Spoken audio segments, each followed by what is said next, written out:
So I'm the editor for Choke the Handle of the Blade, and today I'm going to show off some of the work I've done for pre-production.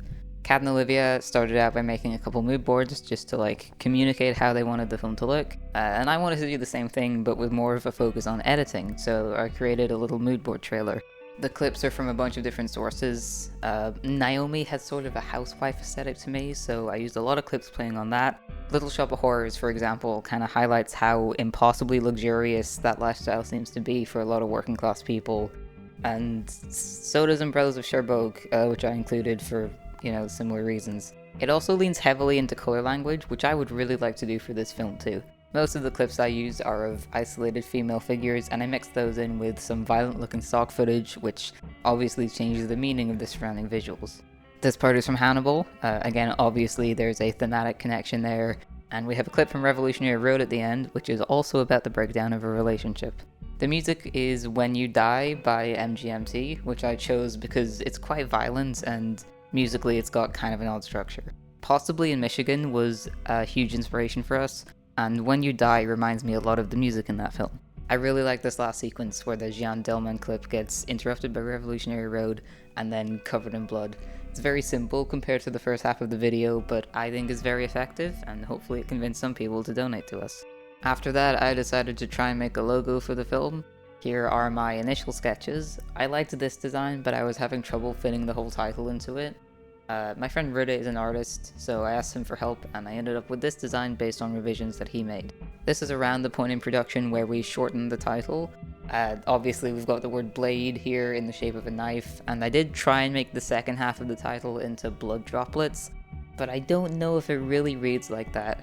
And even if it does, it doesn't really fit the tone of the film. It's a bit too cartoonish to me, and frankly, so is the logo without the blood, but I think it looks cool, so I'm fine if we end up keeping it. Finally, we made our teaser video. On set, I was in charge of lighting, which meant I was holding a little desk lamp for several hours. I was also talking with the rest of the crew about how they wanted their teaser to come together, and just what they were looking for in the edit. The edit was a chance to practice for the film itself. I used the beat of the knife to time my cuts, which is a steady rhythm in contrast to the later shots of Adam in the hall. There, I used his uneven footsteps as audio in combination with a pitched down Patricia Taxon song for a dramatic effect. Taxon releases most of her music under Creative Commons Attribution Share Alike, which means we can use her work in our projects, even commercial ones, as long as we credit her and then distribute it under a similar license. For the interview segments in our crowdfunder video, I used a track by Loyalty Freak Music, which is a label that releases public domain music.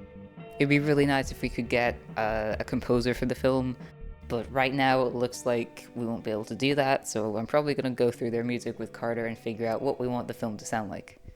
The color grading was a little tricky since we were using overhead lights in all of our shots. They ended up looking quite flat, which was compounded by the fact that Blackmagic RAW files look very different on the computer than they did in the camera.